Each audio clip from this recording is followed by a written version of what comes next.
الصفا والإرفان أهل الديار سماني على القريب سماني سلوني بأهل الجيلان على السماء زينوني ناصر محمد بأحمد شيخ صلاتي ساقيا بذاتي لا ذاتي ساقيا بغير الآلات إلهي بسيد الجيلان بأحمد شيخ صلاتي هب لي إلهي فتياتي محسناتي وبناتي بالأولياء رباني روح الشمائل أفريقيا ما ينتجات الأمريكا بشياب رصد من فيك صنياج سر الرحمن ما زال قلبي لبيك لبيك لبيك سأليك تزل الشواغل بهواك صنياج فارس ميداني يحيى صلاتي خادمكم لمشربكم من مذهبكم لمشربكم من مذهبكم لمشربكم من مذهبكم لا ارتواء فيضتكم دوار بسيد الجيل لا إله إلا الله لا إله إلا الله لا إله إلا الله لا إله إلا الله الله لا إله إلا الله لا إله إلا الله محمد رسول الله صلى الله عليه وسلم.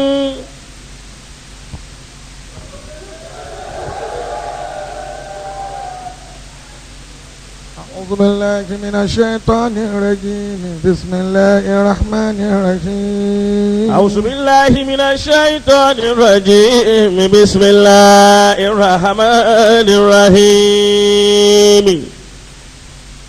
قل إن صلاتي ونسكي ومحياي ومماتي لله رب العالمين. قل إن صلاتي ونسكي ومحياي ومماتي ومحياي ومماتي لله رب العالمين. صلاتي وتسليمي وأزكى تحيتي على المصطفى المختار خير البرية. صلاتي وتسليمي وأزكى تحيتي على المصطفى المختار خير البرية. ربي إني قد علمت أهلا وسهلا بالذي قد كان مني من ذنوب ومعاصي إن نفسي غررتني يا إلهي فاعف عني يا إلهي فاعف عني يا إلهي فاعف عني يا إلهي ربي لي قد علمت بالذي قد كان مني من ذنوب ومعاصي إن نفسي غررتني يا إلهي فاعف عني عفوك اللهم أني خير شيء يتمنى وإذا لم ترضى عني خاب صلي في رجائي فلنفسي لا تكل ليتني كنت جمادا أو نباتا أو ترابا مطلقا أو حيوانا لم أكن إنسان مكلف ليت أمي لم تلدني أنت من قد كلت حقا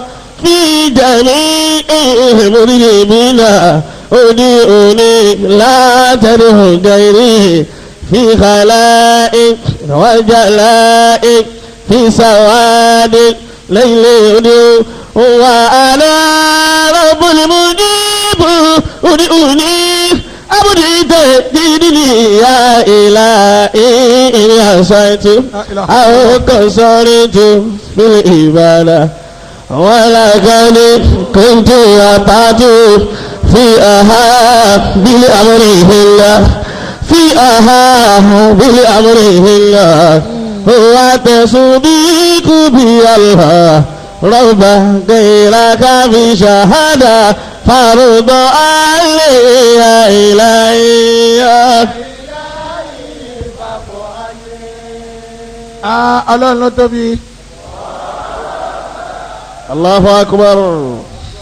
gbogbo wa tá a bá máa pe ọlọ́run ló dá wa òun náà ló sì dá wa sí láàrin àwọn tó dáńdàkúdà lọ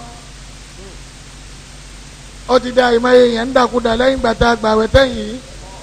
Ayakumullah. sámọ̀sì torí ẹ̀rọ gbígbóná títú rẹ̀ náà ní rọ̀ tó bá sọ pé báyìí ló dá wa sí ẹ̀sìn bá ń kíbò sí ọlọ́run ilé ẹ̀kẹ́ sí.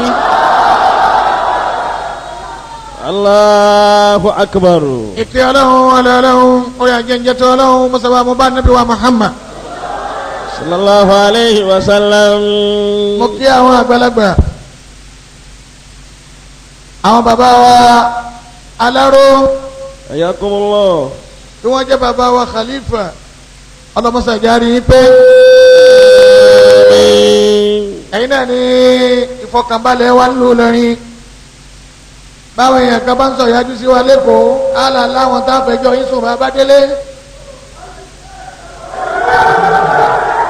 Ayakumullah. nínú àwọn tá a rojọ́ fún náà lẹ́wà ọlọ́mọsàjárí pé agbárùkọ̀lá alukur'an. Àmín.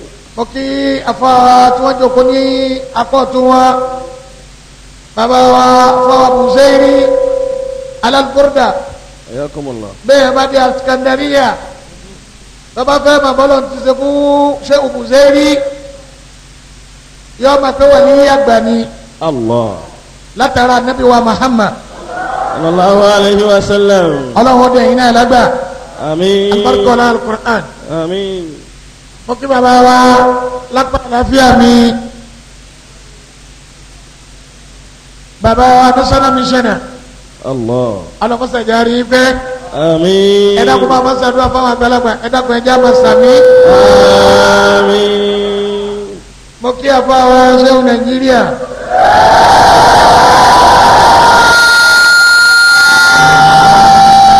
Ayakumullah.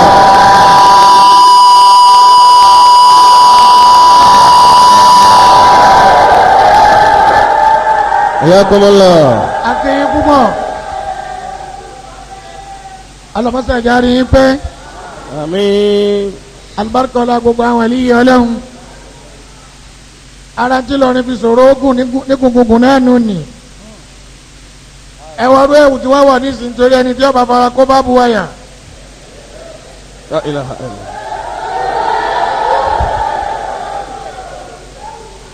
ọlọ́run wọlé alukur'ani ọlọ́mọ́sàjárí pẹ́ Àmín. alibarikọ́lá àwọn ẹni ọlọ́run.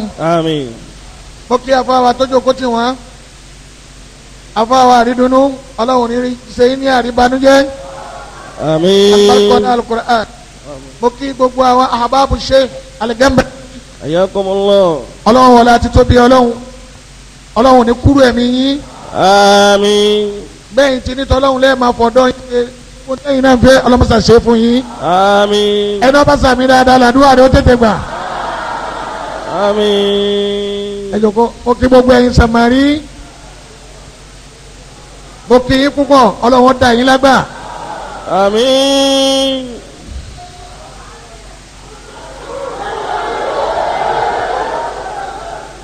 àdídùnnú yín ọlọ́run ní jókòó bànújẹ́ síbẹ̀. àmín. àbárkọ̀lá alukur'an. àmín. ọ̀làlá hawla wàlá quwwata quwwata illa billahil aliyyil azim. mo wá kí gbogbo ẹni tí ó ní kíhun. ayakumullah. mo kí gbogbo àwọn ọmọ ìyá mi nínú Islam.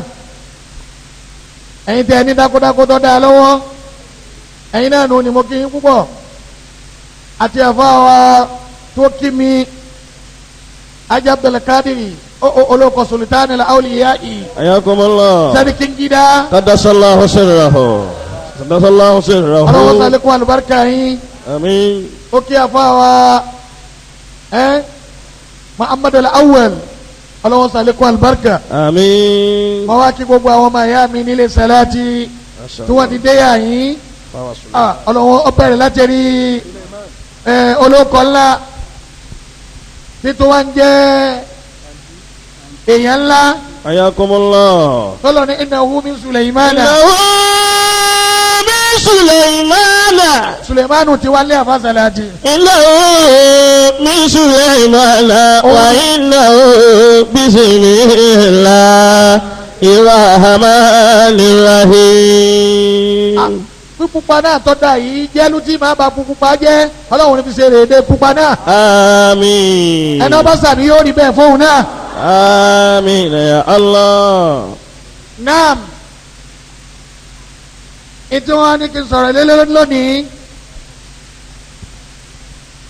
wọn ni kí n sọ̀rọ̀ lérí pé ṣé oògùn ń bẹ.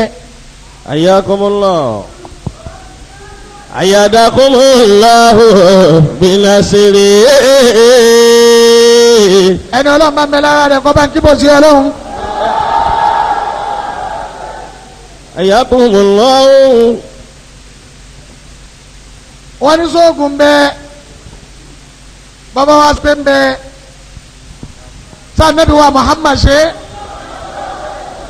sallallahu alayhi wa sallam. eléyìí ni ó wá jẹ́ kí a ṣe ní mahadara.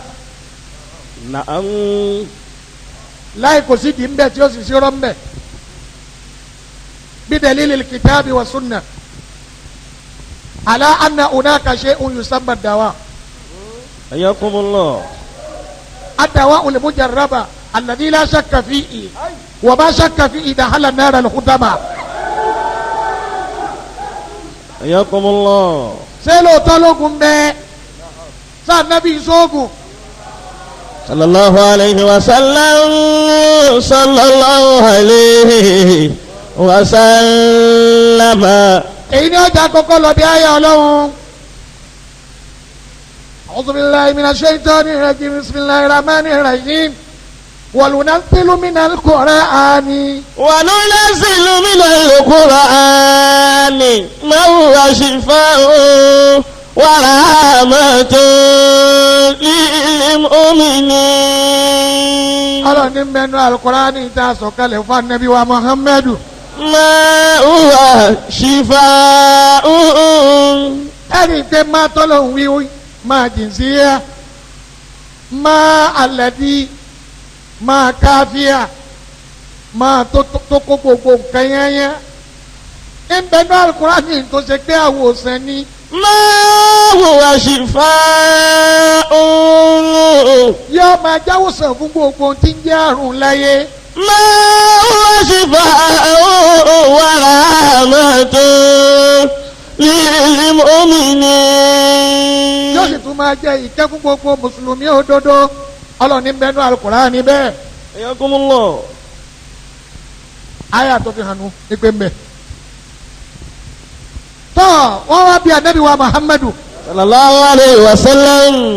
máa kà á bàbá ṣe bí mbẹ lọ́wọ́ tiẹ̀. ayakumullah. ani abi hurayrata. alihuwa dawa ọkọ̀kọ́ kẹ́ tọ́pìkì rẹ̀ náà. alihuwa dawa fi jawasi tadawa. fi jawasi tadawe. wọ́n bí anabi wa Muhammadu. sallallahu alayhi wa sallam. sọ́dà kásóògùn. sallallahu alayhi wa sallam. èyí tí ò ní bá mi lára mu ni pé kí n dákọ̀ anabi kẹ́ mẹ́yọ̀ bá ní Muhammadu ada. عن أبي هريرة رضي الله تعالى عن النبي صلى الله عليه وسلم قال ما أنزل الله داء إلا أنزل له شفاء رواه البخاري ومسلم. anabi wa muhammadu ọlọ́lọ́wọ́ dá àrùn kan láyé tí màá sèyàn àti kọ́dáwó san rẹ̀. Allah. bẹ́ẹ̀ yẹn ọba máa ní kò má bukhari àti muslim ló gbà wá. ولبسه لكل داء دواء فإذا أصيب دواء الداء برأ بإذن الله عز وجل. أي أسامة بن شريك رضي الله عنه قال أتيت النبي صلى الله عليه وسلم وأصحابه كأنما على رؤوسهم الطير فسلمت ثم قعدت فجعل العرب من هنا وهنا قالوا يا رسول الله أن تداوى قال تداووا فإن الله لم يدع دواء. ẹ dákun ẹ bá gbé títóbi fún ọlọ́run ó sì ọlọ́run tó jókòó lẹ́njọ́ kan ń bá àwọn sàhábà sọ̀rọ̀ gbogbo wọn tẹrí bàbá yìí bí ẹni pé wọ́n ń kírun. فسلمت ثم قعدت فجعل العرب من هنا. lárúbáwá kan bá dé lójijì bàbá wọlé. قالوا يا رسول الله أن تداوى. ń wọlé dé ó fẹ́ ṣe ń ṣe ọlọ́run oríra nàbí wa muhammadu sálẹ̀ máa sọ̀gùn sọ́dà kásọ̀gùn. قال تداووا فإن الله لن يدع داء إلا وضع له دواء غير داء واحد الحرم. Allahu akbar ẹni ọlọ́run bá mẹ́lẹ́ ara rẹ̀ kọ́ bá kí bó ṣe ọlọ́run lẹ́ẹ̀kan náà ló ń ṣe ọlọ́run ọba ló fèsì lóní tàdáwá o. tàdáwá o. ẹ̀sùn ògùn gidi. tàdáwá o. wọ́n tọ́jẹ́ nú ògùn ní gidigidi. tàdáwá o. ẹ̀sùn ògùn gidigidi ọlọ́run ọ̀daràn kan tí í ṣèyàn láyé lọ́lọ́run ọ̀dáwó san rẹ̀ abẹ́yọ̀ kan ṣoṣo òun náà ló gbó ilà làhárímù. ilà làhárímù. àfọgbó kò sí bó tu wulẹ̀ kẹ́hìn lè sògùn tó dákun máa farabalẹ̀ bàbá. bí bá lọ àjídéwé yóò hàn lójú rẹ̀ kó ti dàgbà. kọ́lá sọ pé bó ti wà lọ́mọ ogún ọdún ní ọ̀wá wà lọ́mọ 80 onírè yìí ń ṣe. Allah. yóò hàn níbi ojú.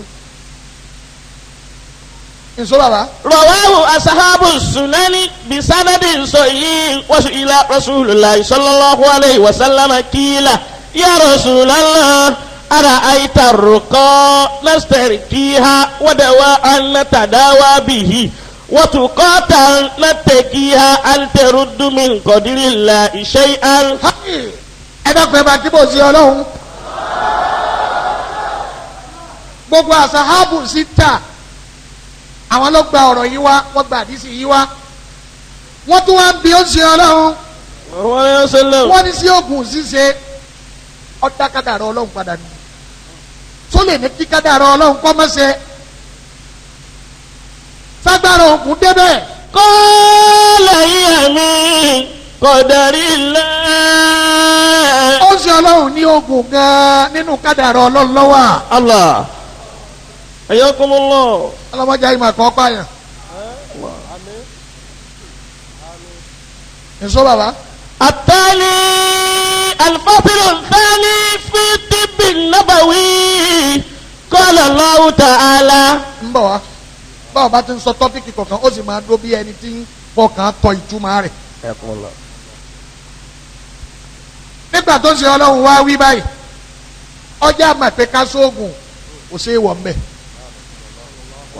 ó ṣe ọlọ́run gan ajá àmàpé oògùn ṣíṣe gan nínú kádàrá ọlọ́run ló wà. Allah. hadithu sahih. ayakumullah. mo gbé yín ti sọ́ọ̀sì ọlọ́run gan wá sóògùn. sallallahu alayhi wa sallam. ẹni ọba fẹ́ ra nẹ́bì ó yóò bá nẹ́bì. sallallahu alayhi wa sallam. sọ́ọ̀sì ọlọ́run sóògùn sọ́ọ̀sì dá wa lóògùn.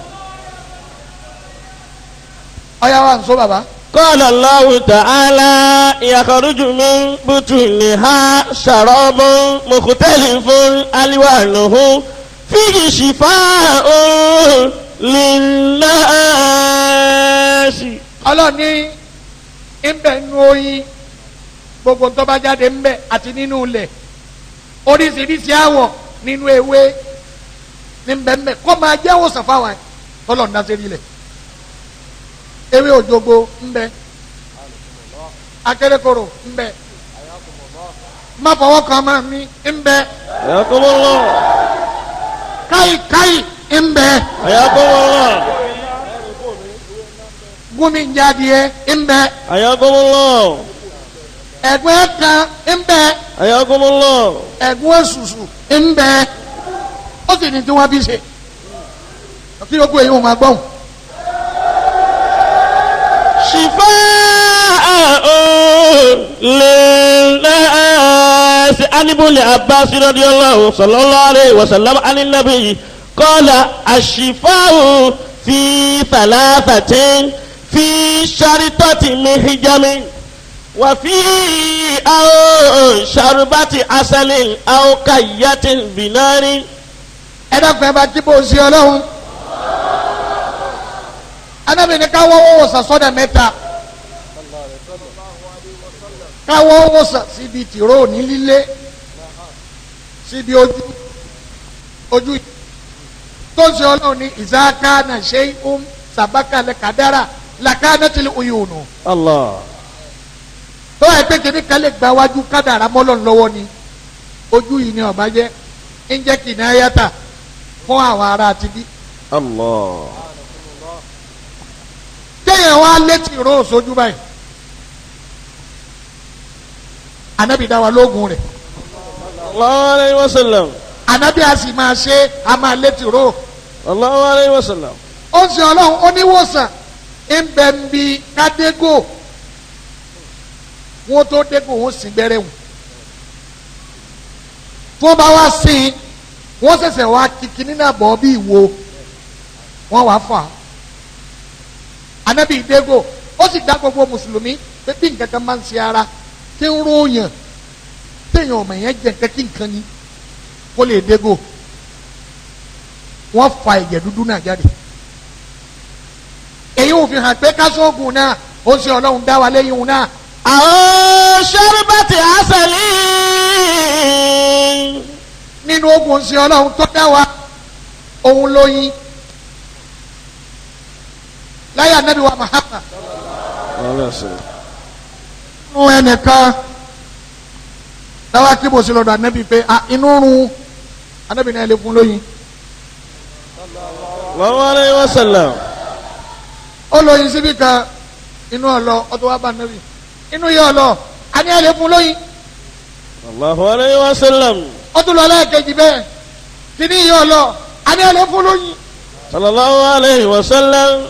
ń wọ́n wá tẹ́lẹ̀ kẹta tó tún nínú ọlọ inú ọmọ ẹ̀yà rẹ̀ ló purọ́ gbogbo tí ń jẹ́ wòsàn ní bẹ́ẹ̀ bí oyin. Allah. lóbi jọjá sí pé gbogbo àwọn àgbàlagbà dáadáa ẹ nífẹ̀ẹ́ oyin kù nínú ilé wọn. Allah. tí wọ́n bá fọ hàn tútọ́ tí wọ́n hàn ó kọ́ ọlọ́run ẹnu sì fáwù tọ́lọ̀ ní bẹ́ẹ̀ bí oyin ni àgàgà fáàmù wọn ọ̀yà ta oyin sí. Allah. wọ́n wà ta oyin sí. Ayakumullah. ọpọlọ tó sì gbé kalẹ̀ tí yóò kó dé dáadáa tọ́lá ti bẹ̀rẹ̀ sí ní lo oyin náà pẹ̀lú nǹkan náà ọpọlọ náà ṣáàjì. Allah.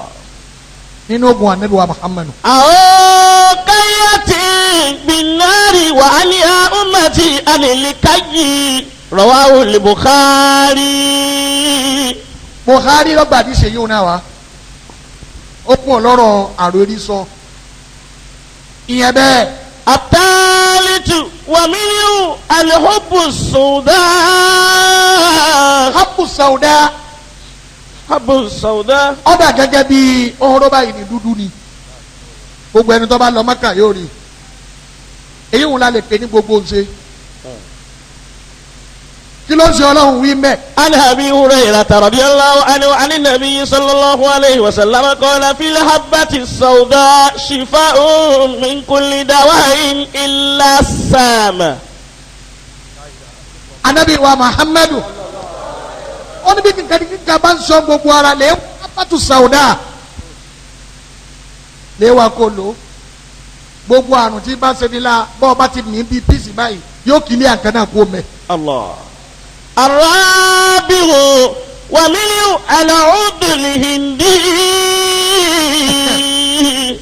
nínú oògùn tó ń ṣe ọlọ́run tó dá wa uduli indi egbòogi kan ni wọ́n ń pè bẹ́ẹ̀ egbòogi India ọ̀dà gẹ́gẹ́ wọ́n máa pè ní ajarẹ̀rẹ̀ àbí ká pè ní àìdán tọ̀rọ̀ àìdán tọ̀rọ̀ tí wọ́n máa rẹ sómi táwọn àgbàlagbà máa rẹ sómi nì nígbà tí àlìkálà mi bá kọ sẹ́tì ọ̀bá fẹ́ ṣiṣẹ́ má. حياكم الله. àwọn bàbá wa náà ni wọ́n bá gbogbo rẹ̀ bẹ́ẹ̀ bá bẹ̀rẹ̀ sí ní yọ̀ mu gbogbo àwọn ọ̀rá burúkú tó lè dì má sàn ni yóò kó mẹ́. الله. anabi dá gbogbo mùsùlùmí. سمعت رسول الله صلى الله عليه وسلم يقول عليكم بهذا العود الهندي فإن فيه 7 أشفاء. ó ti ọlọ́run wá sọ ní gbogbo gbà fáwọn mùsùlùmí òdodo ọ̀dọ̀ wọ̀nyí ẹ má fi egbò India ṣeré الله. ìwòsàn méje ní mẹ́nu fóun nìkan لا إله إلا الله. ìwọ tó lè takú sí kádàrá pèsè egbòogi wọn wáyé kádàrá padà àdàbí ìjà àbà kó oògùn gan nu kádàrá ni الله. tọ́lọ́wọ́n ọba ti ṣetán tí ó gbà ọ́ lẹ̀ ó ní ká egbòogi tọ́ da. حياكم الله. الخامسة ومنه الأجوة والكأماء. عن عامر بن سعد رضي الله عنه عن أبيه. èmi ṣe léyìí ní ajiwa dàbídù kan ni wọ́n ń pè ní ajiwa ní Madina lọ́wọ́ gbogbo ẹni tí o ti lọ Maka ọlọ́wọ́n jẹ́ o lè lọ Maka náà ẹni táàmì rẹ̀ bá ga yóò tètè lọ lọ́dún yìí.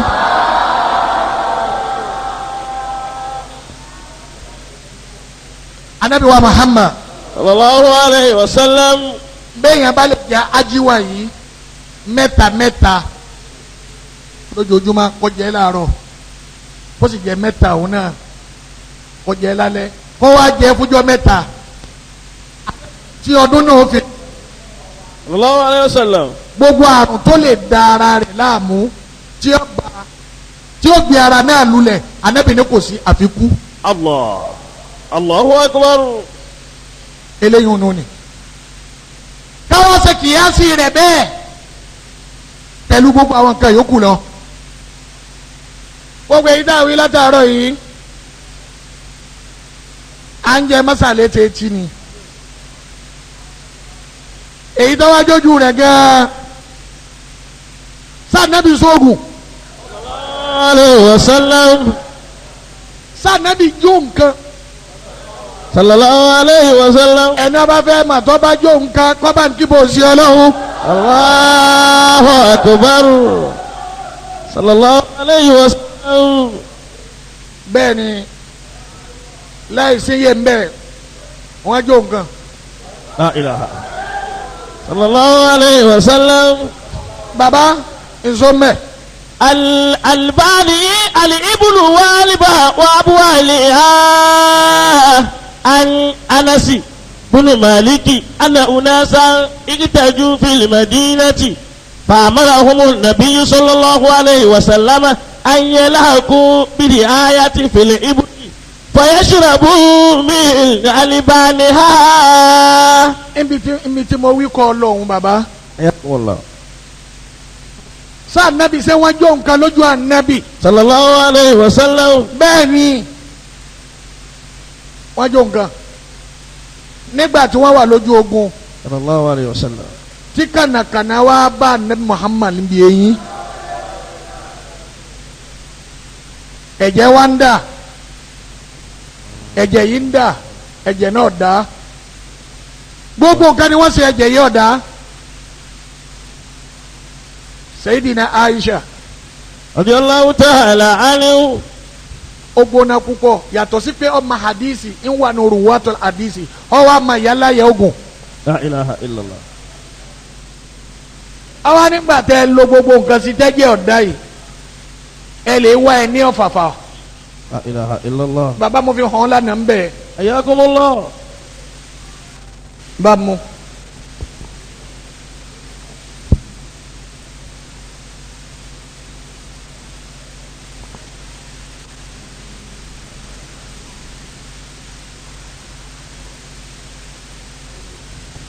ọ̀nà ni ẹ sì kí bó ṣe ọlọ́run. عن سعد بن سعد رضي الله عنه قال لما كسرت على رأس النبي صلى الله عليه وسلم. ẹni tí ìfẹ́ ṣe ọlọ́run ọba tí ń bá ń bẹ lára rẹ̀ kó bá yorùbá nẹ́bí wa muhammadu. nígbà tí ọfà tó rún èjì ànẹ́bí. صلى الله عليه وسلم. البيدة وأدمي وجهه وكسرت رباعيته. èèyàn kan ṣe ọlọ́run ooru ẹ̀jẹ̀ wọn ń dà ẹ̀jẹ̀ wọn ń dà lógun uhudu.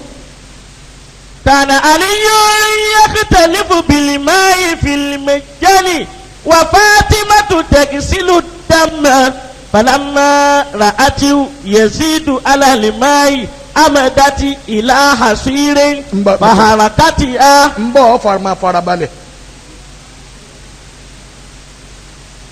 bí wọ́n ti ń bomi sí eré oṣù ọlọ́run nítorí kẹ́jẹ́ lè bá a dá ẹ̀jẹ̀ tó ń sàn. ó sẹ́bẹ̀ ti fẹ́ràn nẹ́bí mọ́ni. gbogbo àwọn sàbẹ̀ wọn sáré kí Ali náà lọ ń bọ̀ wọ́n sáré Aisha wa gbó sí i kí ni ọ̀ka pa ẹ̀jẹ̀ tí ń dà yìí. àwọn oní ìmánì òjijì níjọ́ tí Al-Qur'ani sọ̀kalẹ̀ nù ṣé Yásìn ò lè dá gbogbo wọn sì mọ̀ Aisha wa ni ntí ọ̀dà ẹ̀jẹ̀ náà mọ̀ mọ̀ ọ̀yá wa ń so.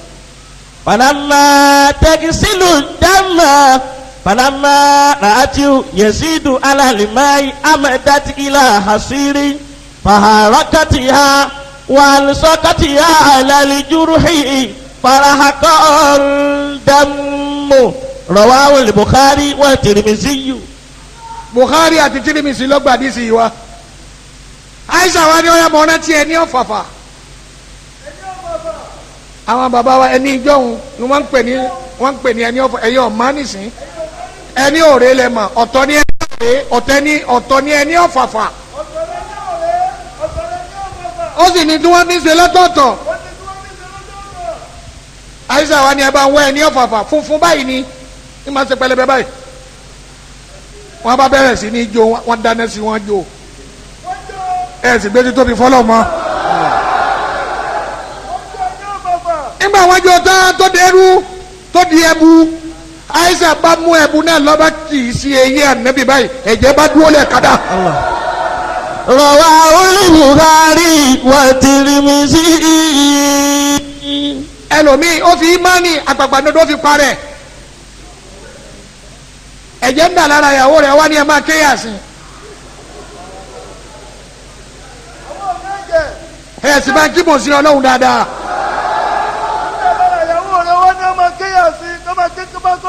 ẹ̀mí ìyàwó fi wá bọ́ Ọlọ́run kọ́ pa ìwọ lọ pa. Ọlọ́run kọ́ ló pa ọ̀dájú ní ọ̀pá yẹn ni ọ́. èyí wọn náà bẹ́ẹ̀. ẹlẹ́ẹ̀kẹta sànẹ́bí wétírà.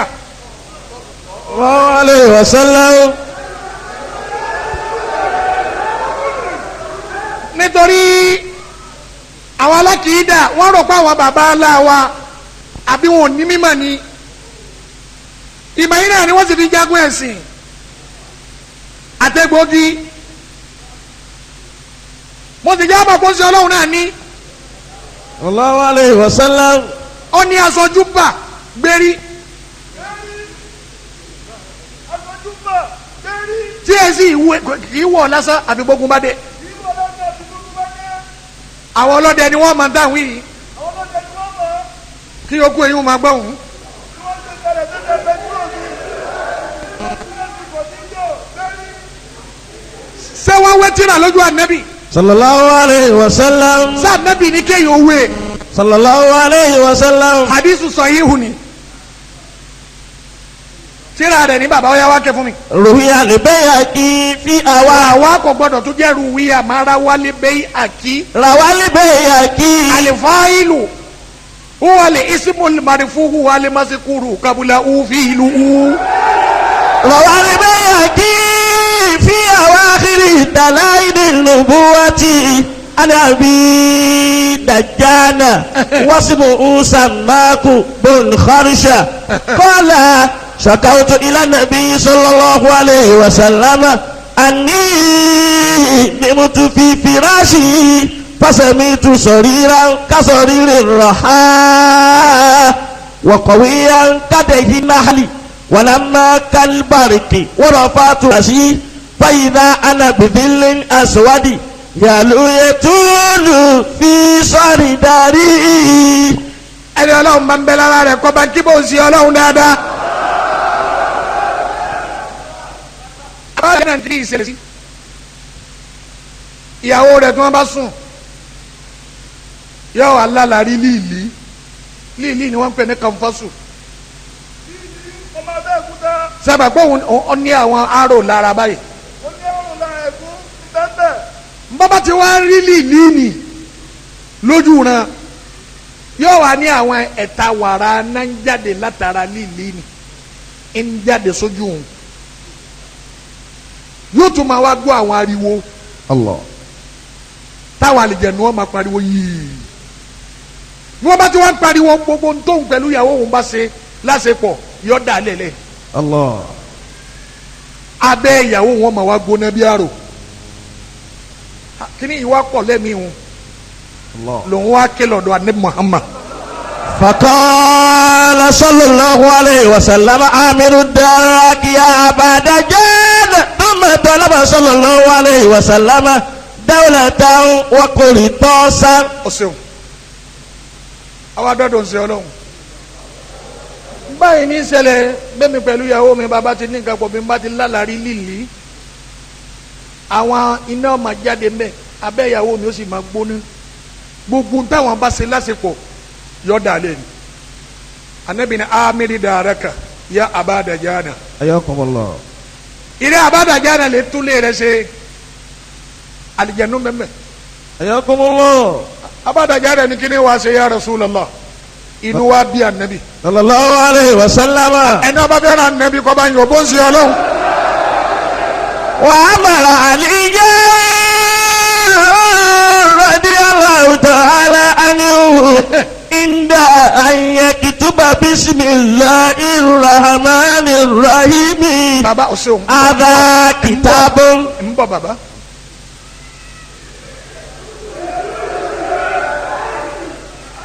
kò sí tákàdá ń jọ náà tí wọ́n hàn kan sí ewé ní bẹ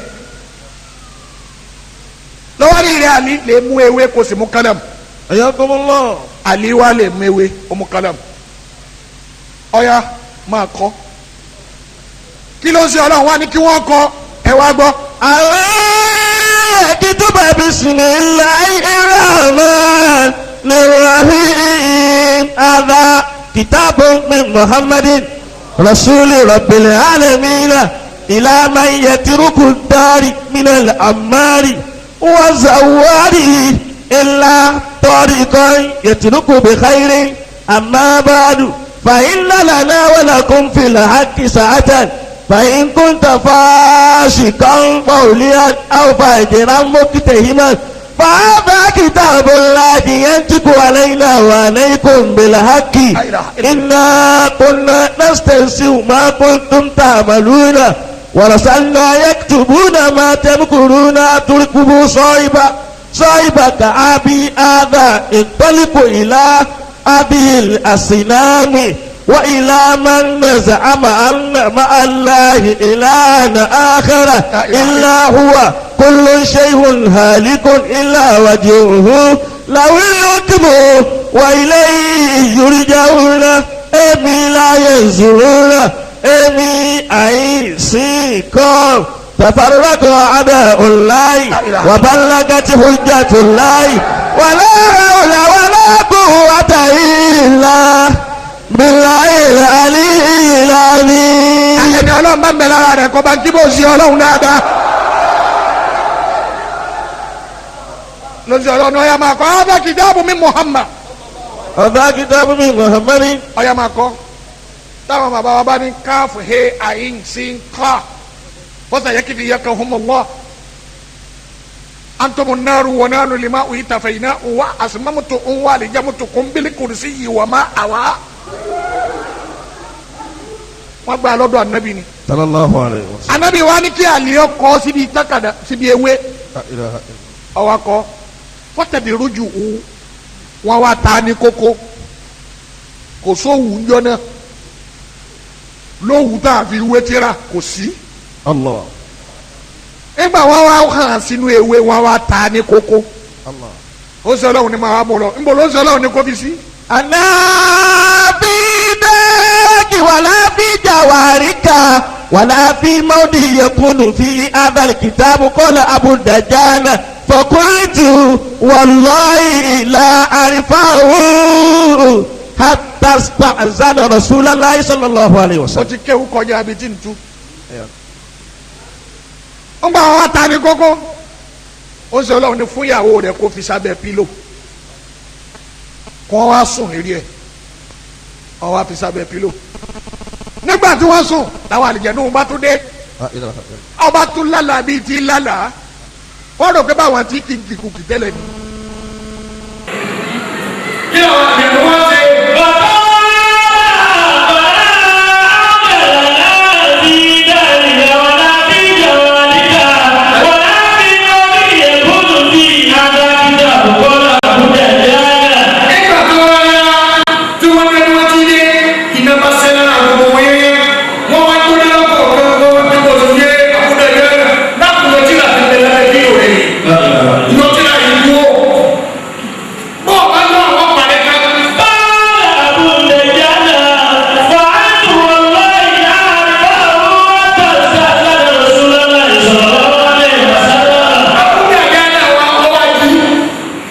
gbogbo wọn parí yọ kú ọ̀dàkùn mọ́tò fi sùn lọ́kẹ́ yìí mọ́ wọn dúró ẹ̀mí lọ sọnù mọ́ àwọn àgbà wọn dàgbà ní ìyí yọ kó mi yọ.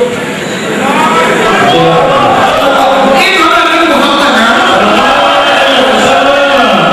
àbúrò ẹ̀mí àgbà wọn lọ sọ lọ́kẹ́ àlájú wọn lẹ́nu gbogbo yẹ wọn tó lọ wọn pariwo wọn sábà yọ ọtí náà kan nígbà tó jẹ pé aláwọ náà mi.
láyé àti Muhammad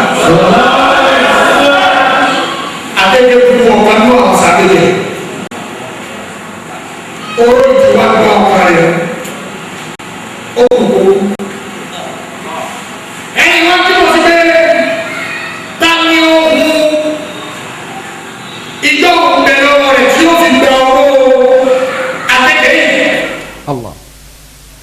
ẹnìkan lọ́wọ́ dáhùn ó ní bẹ lọ́wọ́ òun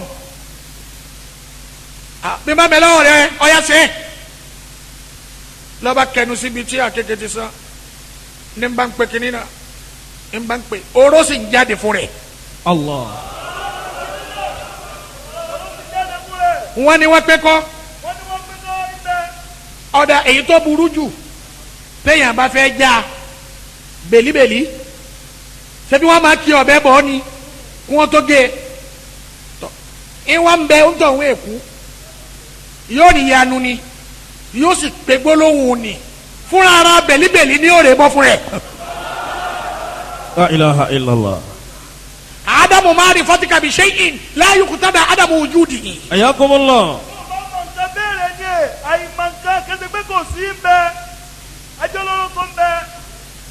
wọ́n bá pè é gbogbo oró àkekèé sún dànù làwọn sàbẹ̀ bá wá ń dààmú pé sáà ti kọjá là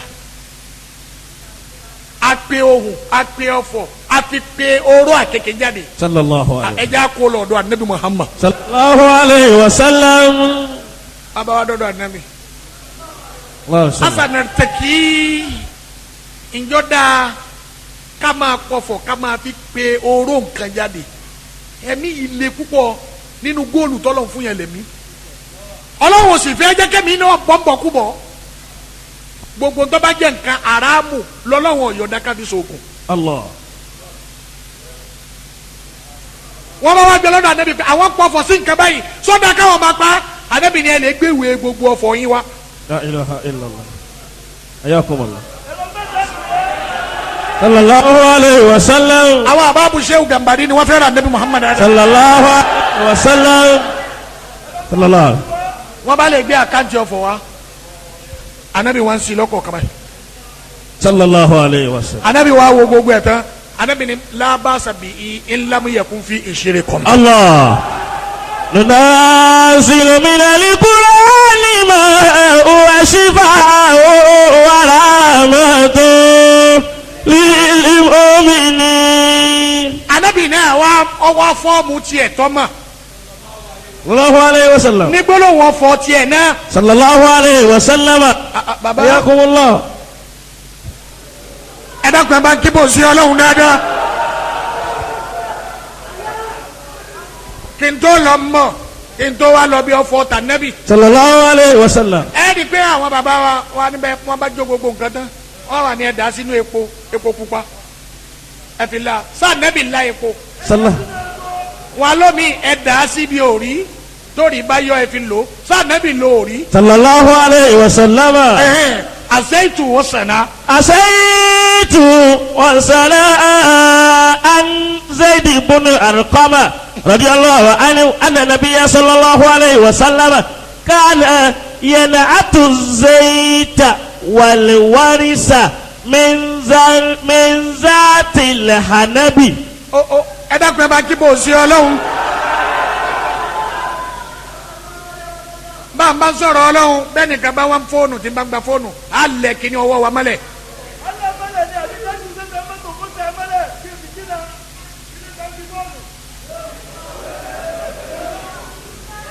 anabi ni ọya ẹgbẹ́ epo síwájú ẹ la epo pupa bí nǹkan bá ń ṣèyàn tí gbóná pọ̀ anabi ni la epo taara èèyàn bá ń gbóná púpọ̀ jù anabi ni ẹ fò ríra la.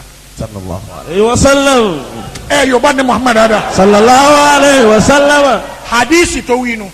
Sallallahu alayhi wa sallam. kí n tó lọ bí ọ̀fọ̀ tànẹ́bì náà ìwẹ̀ lódò ìwẹ̀ lódò.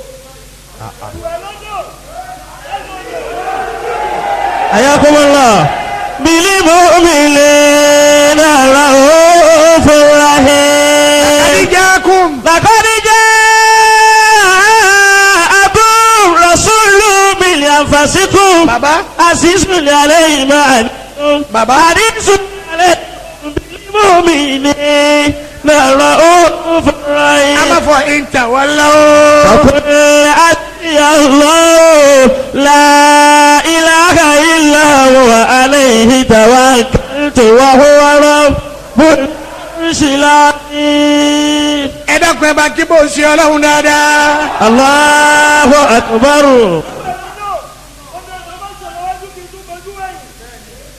inú ogun anabi ni sallallahu alayhi wa sallam. àwọn ẹlẹ́sìn kejì wa mú ma wa lọ́wọ́.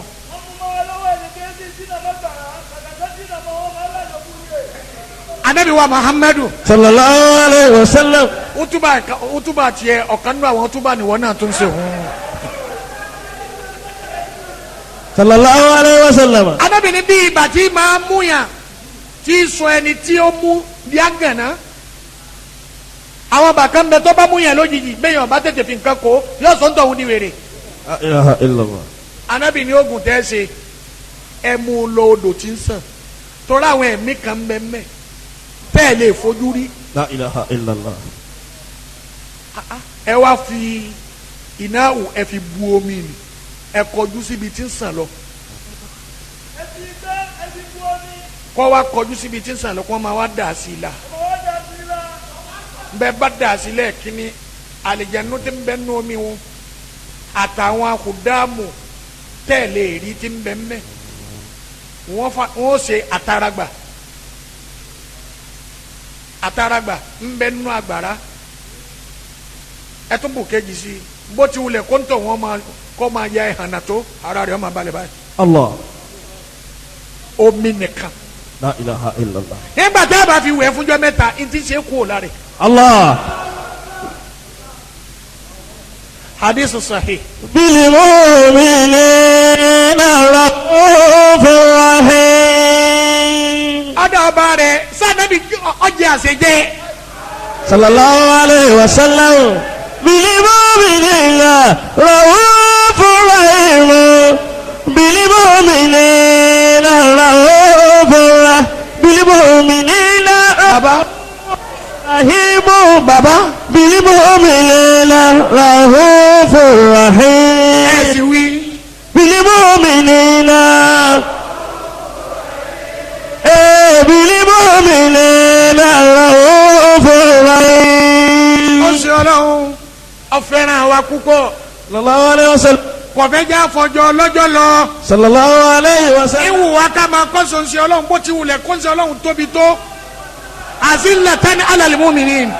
ayakumullah. ó ṣe ọlọ́run àárọ̀ fún gbogbo mùmíní a ní ìjẹ́ nǹkankan yọ̀rọ̀.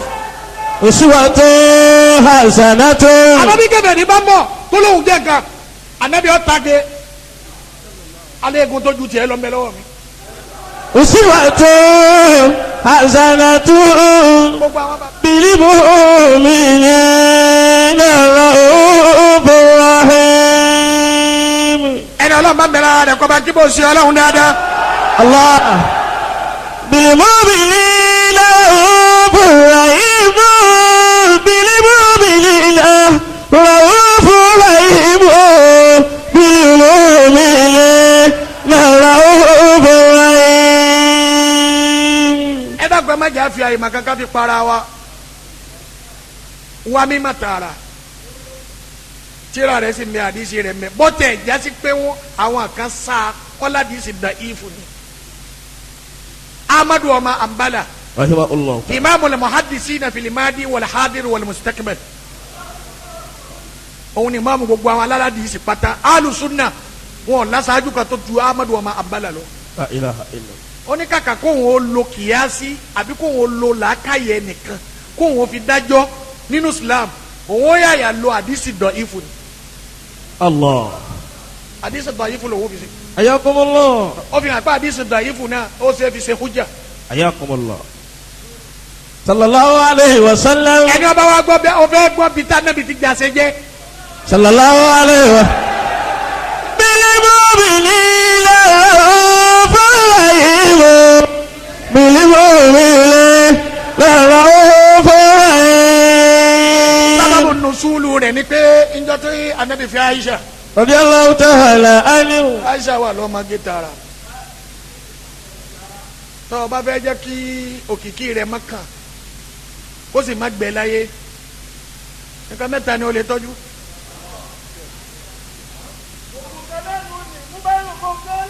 nǹkan mẹ́ta ni o tọ́jú.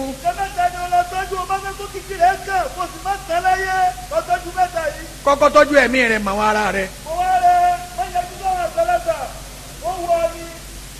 kéde ẹsẹ̀lẹ̀ yìí àwọn bàbá tó yẹ pé yóò pé ọ̀lẹ̀ kan wọn ò lè jẹ ọ̀lẹ̀ kan tán ọ̀lẹ̀ pé bá a ti pè yá yín ọlẹ̀. ọ̀pọ̀ bá pè máìmáì ọ̀lẹ̀ kónú ayakumullah. kí o kó eyín ma gbọ́ wọn. mama tadakara uma tasikiru. tọ́ ọ bá ti tọ́jú ẹ̀mí rẹ̀ wá tọ́jú ntòfin jọkùnrin kọ́ mọ́ kù.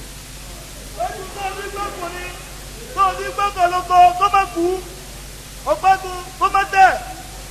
ẹlẹ́ẹ̀kẹta wà á lè tọrẹ pẹ̀lú ntọ́ bá ní. Allah. ẹlẹ́kẹ̀ẹ́ta kó lè tọrẹ. ọ di pé ó ń sọ ọlọ́run fi Aisha. sallallahu alaihi wasallam. tọ́ba di pé wọ́n sùn tó ń sọ ọlọ́run bá nàzálà tán. sallallahu alaihi wasallam. torí nation tọ́lọ̀ ń da obìnrin méjì ni omi bóyá ọba ti sọ̀kalẹ̀ kí mà ní yọ nàzálà ara tí òní ti jí omi kì í fẹ́ kó tètè nàzálà torí bẹ́ẹ̀ yẹn bá nàzálà yọ rẹ̀ ó sì ọlọ́run bá wa súnmọ́ Aisha tọ́ba ti wá nàzálà yọ rẹ̀ ó sì ọlọ́run ńgbà náà ní ṣáwà Aisha ọ̀sẹ̀sẹ̀ jí sallallahu alaihi wasallam. Aisha ma wá fa nẹ́bí sallallahu alaihi wasallam. sẹ́ẹ̀sì ma pé bẹ́ẹ̀ yẹn bá ti nàzálà yìí sùn yàn wá látẹ̀mí náà ní ayakumullah. anabi ọmọ wa jáwọ́ rẹ̀ pé jẹ́ nsìmí náà. sallallahu alaihi. bili wo bele nara o furahi. ó ṣe bẹ́ẹ̀ lẹ́ẹ̀kínní ó ṣe bẹ́ẹ̀ lẹ́ẹ̀kejì ọwọ́ adé lẹ́ẹ̀kẹta Aisha bá kò ṣe. bili mu'minina ra'ufur rahim. irú èwo lélẹ́yìí mo lọ́wọ́ dá mi sí yìí. la ilaha illallah. ipò sẹ́bà yìí ló bá bí ọlọ́run. Atani Jibrilu bikidiri. bàbá o ti wá sáàjì nísìnyí. Atani Jibrilu bikidiri. ọ̀ya máa ń so. Fakalitu ma fiha. Ọ̀sẹ̀ o. Wa utitu quwwata arba'ina rajula fil jima'.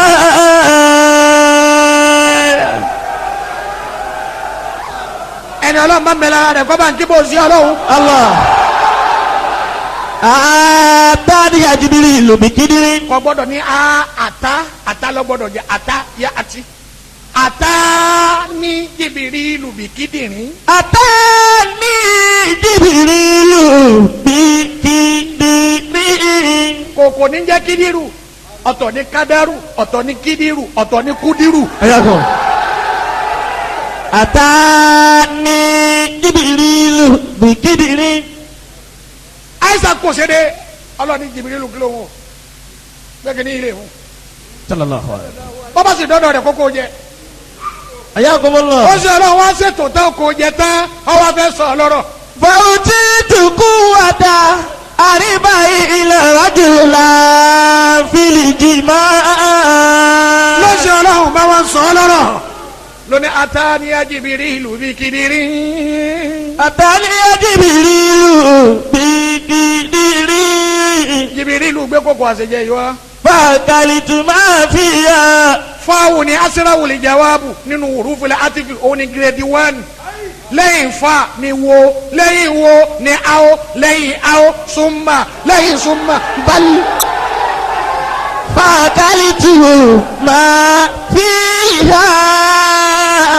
wọ́n gbé kókó àṣejẹ náà tẹ̀yìn jọ falẹ̀ fa akalitu máa fi ya moko ntí bẹ́ẹ̀ moko jẹ. Fa'utitu quwwata arba'ina rajula fil jima'i. ndẹ́ra mi fa lọ́nà ló tún wí lọ́ba bẹ̀rẹ̀ ẹsẹ̀. Fa'utitu. wọ́n wá fún mi ní quwwata arba'ina rajulan wọ́n wá fún mi lágbára ogójì èèyàn fílíjì máyì kí n lè súnmọ́bìnrin. Fa'utitu quwwata arba'ina rajula fil jima'i. aránṣẹ́ ọlọ́run bá wá lé lọ́ba bá rí wọ wọlé padà ayakumullah lọ́ba náà ya Aisha ayakumullah ọ̀tàwáfù lákọ̀ọ́kọ́ ọ̀tàwáfù lẹ́ẹ̀kejì ọ̀tàwáfù lẹ́ẹ̀kẹta. بالمؤمنين رؤوف بالمؤمنين رؤوف رحيم بالمؤمنين رؤوف رحيم بالمؤمنين رؤوف رحيم بالمؤمنين رؤوف رحيم. wàláyì ẹni ọlọ́run tí ọba fún àlàáfíà jẹ níyà kọ́mọ́tà kò gbé àrùn kò sí o.